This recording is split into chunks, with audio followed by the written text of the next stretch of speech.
আসসালামু আলাইকুম। আপনারা জানেন ইদানিং হাটহাজারিতে অনেক চুরি ডাকাতি অনেক কিছু বেড়ে গেছে, সারা দেশেও একই অবস্থা। আপনাদের মাঝে আজকে এমন এক অসহায় ব্যক্তিকে হাজির করছি। উনি এখানকার পরিচিত একজন মানুষ, বাড়ি হচ্ছে বরিশাল বোলা। দীর্ঘদিন যাবৎ এখানে রিক্সা চালিয়ে ওনার পরিবারের সংসার চালিয়ে আসতেছে।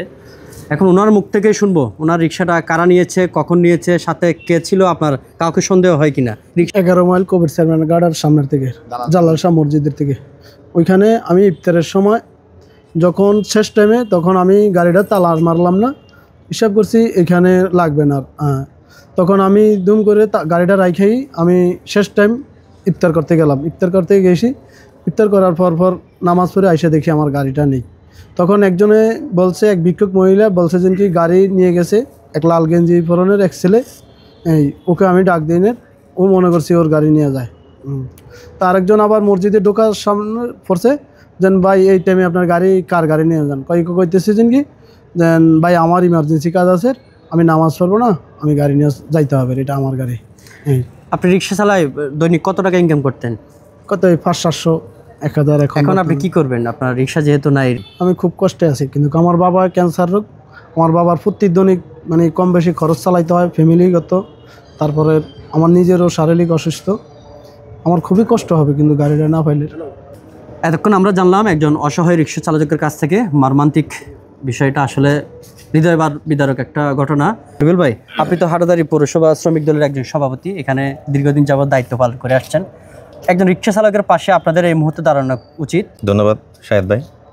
আসলে হাটহাজারীতে ইদানিং আমরা দেখতে পাচ্ছি বিভিন্ন জায়গায় চুরি ডাকাতি ছিনতাইকারী রাহাজানি বেড়ে গেছে। এগুলোর জন্য আমরা আসলে সকলেই সজাগ থাকার দরকার। আমরাও ইতিমধ্যে অনেকগুলো পদক্ষেপ গ্রহণ করেছি। আমরা হাটহাজারী পৌরসভা শ্রমিক দল এবং বিএনপি অঙ্গ সংগঠনের সকল নেতৃবৃন্দরা এই ধরনের অপকর্মকে প্রতিহত করার জন্য আমার নেতা ব্যারিস্টার মীর হেলাল ভাই আমাদেরকে দিক নির্দেশনা দিয়ে আসছেন। তারই ধারাবাহিকতায় আজকে আমরা যখন হাটহাজারী বাস স্ট্যান্ড গোল চত্বরের মধ্যে যানজট নিরসনের জন্য, যখন আপনিও ছিলেন, লাইভটি আপনিও কাজ করেছেন, আপনিও দেখেছেন আমাদের সাথে থেকে আমরা শ্রমিক দলের অনেক গুণ নেতৃবৃন্দরা আমরা যানজট নিরসনের জন্য কর্মকাণ্ডে জড়িত ছিলাম। তার মধ্যে ইফতারের সময়ে এই ভাইটি আমার শ্রমিক দলের সাথে মিছিল মিটিংয়ের মধ্যে যাইতো। এই ভাইটি এই মসজিদের মধ্যে মাগরিবের নামাজ পড়ার জন্য গাড়িটা ওখানে রাখে নামাজ পড়তে দিচ্ছে। নামাজ পড়ার ভিতরেই ওই ফাঁকেই দুর্বৃত্তরা ওনার গাড়িটা নিয়ে যায়।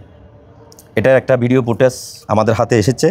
আমরা এই ভিডিও ফুটেজের সূত্র ধরে আমরা থানায় অবগত করব এবং থানার মধ্যে একটি জিডি করব। প্রশাসনের সাহায্য সহযোগিতার মাধ্যমে আমরা এই ভাইটির, গরিব অসহায় ভাই, ওনার মুখ থেকেই তো শুনেছেন ওনার বাবা একজন ক্যান্সার রোগী, উনিও হতদরিদ্র একজন ফ্যামিলির মানুষ।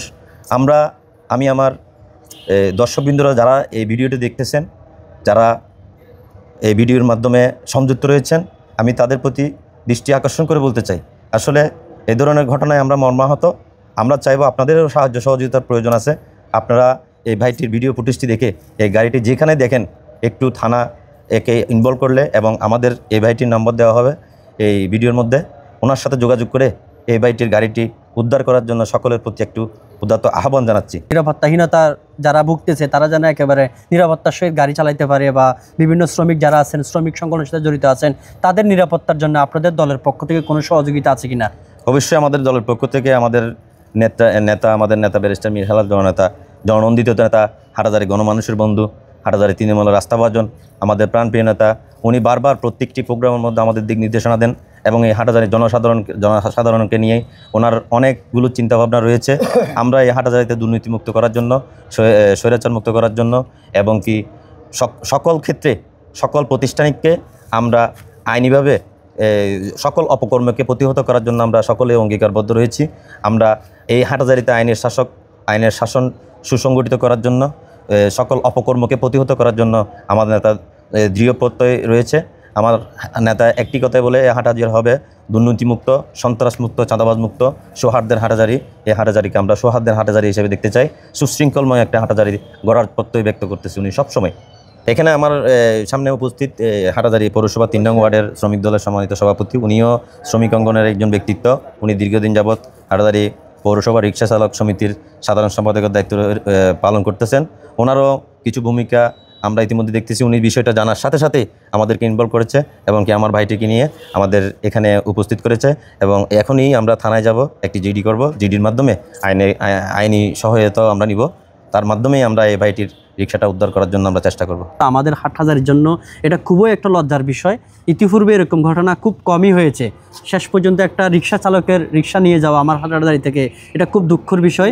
এখন আমরা জানবো, আপনি যেহেতু ওই ওয়ার্ডের একজন সভাপতি, আপনার শ্রমিকের কি কি সহযোগিতা আপনি করবেন বা সামনের নিরাপত্তার জন্য, নিরাপত্তা জোরদারের জন্য আপনাদের কোনো ভূমিকা আছে কিনা? আমরা তো সব সময় দেখতেছি রিক্সা হাটাদারি থেকে সুরে কেউ ওই আপনার ওইখান থেকে কিস্তির টাকা নিয়ে আসো, ওইখান থেকে আমি পুলিশের লোক এই ধরনের ভূমিকা পালন করে এদেরকে রিক্সাওয়ালাকে বিভ্রান্ত করে গাড়িটা নিয়ে যাই। আজকেও ইফতার করতে গেছে, তখন আমরা হাটাদারি যানজটের জন্য ওই আপনার সাথেই তো ছিলাম, তখন উনি আমাকে ফোন করতে ভাই আমার রিক্সাটা নিয়ে গেছে, তখন আমি ইফতার করতে পারিনি, ইফতার ফেলে ওইখানে গেছি, দেখতেছি ওর গাড়িটা নিয়ে গেছে। তখন ওনাকে নিয়ে আমি এখান থেকে ভিডিওগুলো উদ্ধার করছি, উদ্ধার করে এসে দেখতেছি আর কোনো কিছু আপনার কাছে আসছি আপনাদের হেল্প নেওয়ার জন্য। ভিডিও যারা দেখছেন ভিডিওটা শেয়ার করবেন, এই ভিডিওটা শেয়ার করে হয়তো বা ওনার গাড়িটা ফেরত পাওয়া যেতে পারে।